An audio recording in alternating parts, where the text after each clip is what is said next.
Hi friends, இன்னைக்கு மே 4ஆம் தேதி சனிக்கிழமை பாகியலட்சுமி சீரியலில் என்ன நடக்க போகுதுன்றதை பற்றி இப்போ நம்ம பார்த்துடலாம். இப்போ பார்த்தீங்கன்னா எழில் அமிர்தாட்ட சொல்லிட்டு இருக்காங்க. ஏன் இப்போ குழந்தை வேணாம் அப்படின்ற ரீசனை பற்றி. நான் ஒரு படம் தான் பண்ணியிருக்கேன், இன்னும் 2வது படம் கூட பண்ணல. வேலைக்கு ஏதோ போகணும் அப்படின்றதுக்காக ஒரு வேலைக்கு போய் சம்பாரிச்சிட்டு இருக்கேன். அந்த சம்பளத்தை வச்செல்லாம் நம்ம 2 பேர், குழந்தைங்க 2 பேர், இந்த மாதிரி ஃபேமிலி எல்லாம் ரன் பண்ணலாம் முடியாது. இப்போ வீட்டு தேவைக்கு பணம் கொடுக்கணுன்றதுக்காக நான் அந்த வேலைக்கு போயிட்டுருக்கேன். நான் இன்னும் சரியாக செட்டில் ஆக கூட இல்லை. அப்படி இருக்கும்போது எப்படி இன்னொரு குழந்தைய பற்றி யோசிக்க முடியும்? அது மட்டும் இல்லாமல் இப்போ நிலாவை எல்லாருமே ஒரே இதாக ஏற்றுட்ருக்காங்க. நான் இல்லைன்னு சொல்லலை. ஆனால் நம்மளுக்குன்னு ஒரு குழந்தை வந்தால் நீ சொல்கிற மாதிரி இப்போ பிடிப்பு வரும் அப்படின்றது ஓகே தான். ஆனால் நிலாவுக்கு முக்கியத்துவம் இல்லாமல் போயிடுமோ? நிலாவை ஒரு கட்டத்தில் யாராவது ஏதாவது சொல்லிட்டாங்கன்னா நிலா ரொம்ப ஹர்ட் ஆவா. அவளை கஷ்டப்படுத்தி இன்னொரு குழந்தை வேணுமா அப்படின்ற மாதிரி தோணுது. ஆனால் அதுக்காக நான் குழந்தையே வேண்டான்னு சொல்லலை. இந்த விஷயத்தில் நம்ம ரொம்ப நல்லாவே யோசிச்சு தான் முடிவெடுக்கணும் அப்படின்ற மாதிரி எழில் சொல்லிடுறாரு. அதுக்கப்புறம் பார்த்தீங்கன்னா ரூமில் ராதிகா இருக்காங்க. கோபி வராங்க. கோபி வந்ததுமே இப்போ உனக்கு ஓகேவா, நீ இன்னும் சாப்பிட்லையா அப்படின்ற மாதிரி கேட்குறாங்க. இல்லை, எனக்கு சாப்பிடவே பிடிக்கல அப்படின்றாங்க. நான் வேணா போய் பிளேட் எடுத்துகிட்டு வரவா அப்படின்ற மாதிரி கோபி சொல்கிறாரு. சாப்பாடு போட்டு தரவான்ட்டு ரொம்ப அக்கறை இருக்க மாதிரிலாம் நடிக்காதீங்க. சரி, குழந்தைக்கு நாளைக்கு பேர் வைக்கிற ஃபங்க்ஷன் இருக்குல்ல, கிஃப்ட் வாங்க சொன்னனே, வாங்கிட்டீங்களா அப்படின்னா தான் வாங்கிட்டேன், செயினும் வளையலும் வாங்கியிருக்கேன் அப்படின்றாங்க.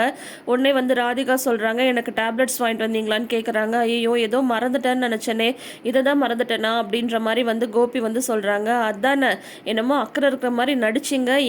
என்னோட விஷயம் அப்படின்னா மட்டும் உங்களுக்கு எல்லாமே மறந்துடுமே அப்படின்னு சொல்கிறாங்க. இரு நான் இப்பயே போய் வாங்கிட்டு வரேன் அப்படின்றாரு கோபி. அதெல்லாம் ஒன்றும் தேவையில்லை, இன்னைக்கு சாப்பிட்றதுக்கு என்கிட்ட டேப்லெட்ஸ் இருக்குது அப்படின்ற மாதிரி சொல்கிறாங்க. நல்லா ஆட்டி வைக்கிறாங்க ராதிகா கோபியை. அதுக்கப்புறம் பார்த்தீங்கன்னா கோபி ராதிகாட்ட சொல்கிறாங்க, பேபி ஒரு சின்ன ரிக்வஸ்ட் அப்படின்றாங்க. என்ன அப்படின்னு சொல்கிறாங்க. இல்லை, நாளைக்கு ஃபங்க்ஷன் நடக்க போகுது, அந்த ஃபங்க்ஷனில் மட்டும் நீ வாமிட் எதுவும் பண்ணிடாத அப்படின்ட்டு அப்படியே ஆக்ஷன் பண்ணி காட்டுறாரு.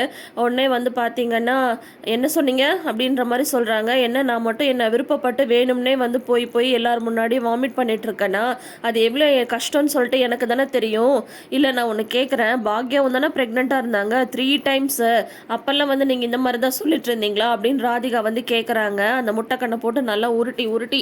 அப்போ கோபி சொல்கிறாங்க, அது வேறு சுச்சுவேஷன். ஆனால் இப்போது இது வேறு சுச்சுவேஷன் இல்லையா, அதுக்காக தான் சொல்கிறேன். நாளைக்கு எல்லார் முன்னாடியும் நீ எதுவும் வாமிட் பண்ணிடாத, அது நல்லா இருக்காது அப்படின்ற மாதிரி சொல்கிறாங்க.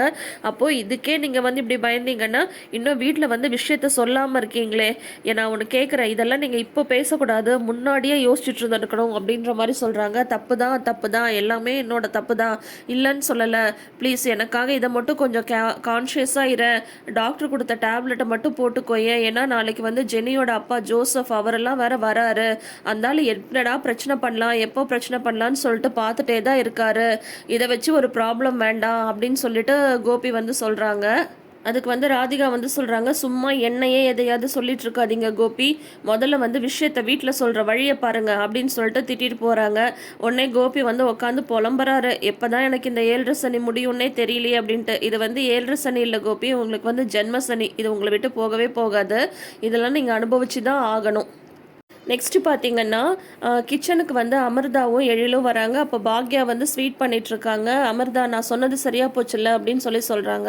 என்னடா சொன்னேன் அப்படின்றாங்க பாக்யா. உடனே எழில் சொல்கிறாரு, இல்லை நான் நம்ம எல்லாரையும் போய் தூங்க சொல்லிட்டு எங்கள் அம்மா கிச்சனில் வேலை பார்த்துட்ருப்பாங்கன்னு சொன்னேன். அதே தான் இப்போ நடந்துட்டுருக்கு.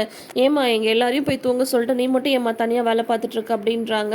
அது இல்லைடா, இந்த ஸ்வீட்டையும் காய்கறியும் கட் பண்ணி வச்சுட்டா நாளைக்கு கொஞ்சம் வேலை ஈஸியாக இருக்கும்ல காலையில், அதுக்காக தான் அப்படின்னு சொல்கிறாங்க. இல்லை, எனக்கு ஒரு விஷயம் புரியல பாக்யா.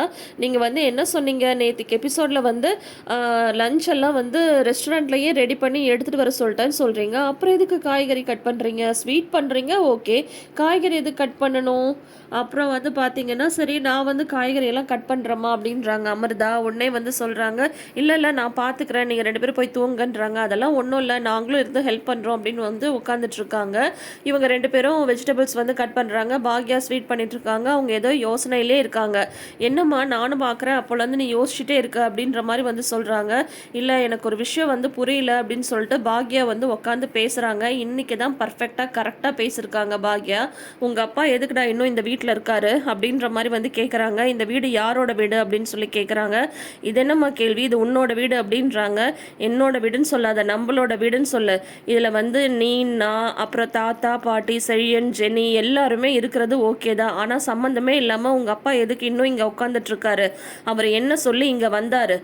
அவர் வந்து உடம்பு சரியில்லை அப்படின்னு சொல்லிட்டு உங்கள் பாட்டி வந்து கூட்டிகிட்டு வந்தாங்க. ஓகே, அப்போ என்னால் எதுவுமே சொல்ல முடியாமல் போயிடுச்சு. ஆனால் இப்போ என்ன, இப்போ நல்லா தானே இருக்காரு, இன்னும் அவர் ஏன் வந்து இங்கே இருக்காரு அப்படின்னு சொல்லிட்டு பாக்யா கேட்குறாங்க.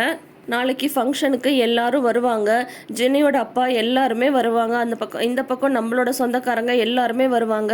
அன்னைக்கே வந்து செழியனுக்கு வந்து இன்னொரு மேரேஜ் பண்ணுறதுக்காக உங்கள் பாட்டி வந்து பொண்ணு பார்த்தாங்கல்ல, அவங்க கிட்ட வந்து பார்த்தீங்கன்னா இது செழியனோட அம்மா, கோபியோட எக்ஸ் ஒய்ஃபு, ஃபஸ்ட்டு ஒய்ஃபு, இந்த மாதிரிலாம் வந்து சொன்னதே அவங்க அப்படியே ஒரு மாதிரி பார்த்தாங்க. எனக்கு அதுவே ஃபஸ்ட்டு பிடிக்கவே இல்லை. 2 பேரும் ஒரே வீட்டில் இருந்துட்டு எப்படி நீங்கள் வாழ்கிறீங்க அப்படின்ற மாதிரிலாம் அவங்க பேசினாங்க. அதெல்லாம் வந்து எனக்கு பிடிக்கவே இல்லை. நாளைக்கு ஃபங்க்ஷன்லேயும் எல்லாரும் அதே தானே பேசுவாங்க. இந்த ஃபர்ஸ்ட் ஒய்ஃபு எக்ஸ் ஒய்ஃப்னு சொல்லிட்டு உங்கள் அப்பா கூட சம்மந்தப்படுத்தி பேசுறதெல்லாம் சுத்தமாக எனக்கு வந்து பிடிக்கவே இல்லை. இதுக்கு ஏதாவது ஒரு முடிவு எடுத்தே ஆகணும். இப்போ உடம்பு தான் நல்லா ஆயிடுச்சுல்ல, அவர் எதுக்கு இன்னும் இங்கே இருக்கணும்? அது மட்டும் இல்லாமல் அவர் ஒய்ஃபு அவர் எல்லாரும் இங்கே இருக்கிறது எனக்கு சுத்தமாக பிடிக்கவே இல்லை அப்படின்னு சொல்கிறாங்க. உடனே எழில் வந்து சொல்கிறாங்க, இதை தானம்மா நான் ஆரம்பத்திலே சொன்னேன் அப்படின்னதும், அப்போ வந்து பாட்டி இவருக்கு உடம்பு சரியில்லைன்னு கூட்டிகிட்டு வந்தாங்க. என்னால் எதுவும் பேச முடியாமல் போயிடுச்சு. ஆனால் இனிமேல் வந்து அப்படி இருக்க முடியாது. இதை வந்து எப்படியாவது நம்ம ஒரு முடிவு எடுத்தாகணும் அப்படின்னதும், நீ இப்போ ஒன்றும் கவலைப்படாதம்மா, நாளைக்கு ஃபங்க்ஷன் முடிச்சதும் அவரை வந்து கழுத்தை பிடிச்சி வெளியில் தள்ளுறேன், இல்லைன்னா எனக்கு இப்பயே கூட அவரை வெளியில் போக சொல்கிறதுல எந்த பிரச்சனையும் இல்லை அப்படின்றாரு எழில். உடனே பாக்யா சொல்கிறாங்க, சச்சா அந்த மாதிரிலாம் எதுவும் பண்ண வேண்டாம், பேசியே வந்து அவரை முதல்ல வீட்டை விட்டு வெளியே போக சொல்லுவோம் அப்படின்ற மாதிரி வந்து பாக்யா வந்து சொல்கிறாங்க. சரி ஓகே, நீ சொல்லிட்டல்ல செஞ்சிடலாம், நாளைக்கு ஃபங்க்ஷன் முடிஞ்சதும் அவரை வந்து கிளம்ப சொல்லிடலாம் அப்படின்ற மாதிரி வந்து எழிலுமே வந்து சொல்லிடுறாங்க. அடுத்த நாள் பார்த்தீங்கன்னா ஃபங்க்ஷனுக்கு எல்லாரும் வந்து ரெடி ஆகிடுறாங்க. ரிலேஷன்ஸ்லாம் வர ஆரம்பிச்சிடுறாங்க. இனியா வந்து எல்லாரும் வர்றதுக்கு முன்னாடி நம்ம எல்லாரும் சேர்ந்து ஒரு குரூப் ஃபோட்டோ எடுத்துக்கலாம் அப்படின்னு சொல்கிறாங்க. கோபியும் அங்கே உட்காந்துட்ருக்காரு. அப்போ வந்து பார்த்தீங்கன்னா சரி நான் உள்ளே போகிறேன், நீங்களே எடுத்துக்கோங்க அப்படின்னு பாக்யா வந்து சொல்கிறாங்க. உடனே பாட்டி வந்து எப்போ பார்த்தாலும் வேலை செஞ்சுட்டே இருக்காதா, ஒரு ஃபோட்டோ எடுத்துகிட்டு போகலான்னு சொல்லிட்டு பாக்யாவையும் கூப்பிட்டு நிற்க வச்சிடுறாங்க. இந்த ஃபோட்டோ எடுக்கிறத மட்டும் வந்து ராதிகா பார்த்துருக்கணுமே, அப்போ தெரியும் ஃபங்க்ஷன் எப்படி இருக்குன்னு சொல்லிட்டு. இப்போ வந்து பார்த்தீங்கன்னா தாத்தா பாட்டி பாக்யா கோபி பசங்க 3 பேர் நின்று ஃபோட்டோ எடுத்துக்கிறாங்க.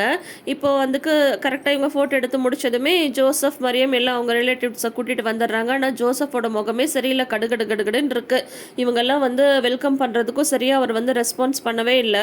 அதுக்கப்புறம் மரியம் வந்து குழந்தைய பார்க்கறதுக்காக மாடிக்கு போயிடுறாங்க. கோபி வந்து ஜோசப்கிட்ட பேச ட்ரை பண்ணுறாரு. ஒரு வார்த்தையில் பதில் சொல்லிட்டு இருக்காங்க. சரி மணி ஆகுது, குழந்தைக்கு வந்து பேர் வச்சிடலாம் அப்படின்னதும் அப்புறம் தொட்டிலாம் எடுத்துகிட்டு வந்து வைக்கிறாங்க. நல்ல வேலை பேபி பெட்டை தான் கொண்டு வந்து தொட்டிலில் போடுவாங்கன்னு நினச்சோம். ஆனால் வந்து க்யூட்டாக ஒரு கொழுக்குழுன்னு ஒரு குழந்தைய வந்து ரெடி பண்ணியிருக்காங்க.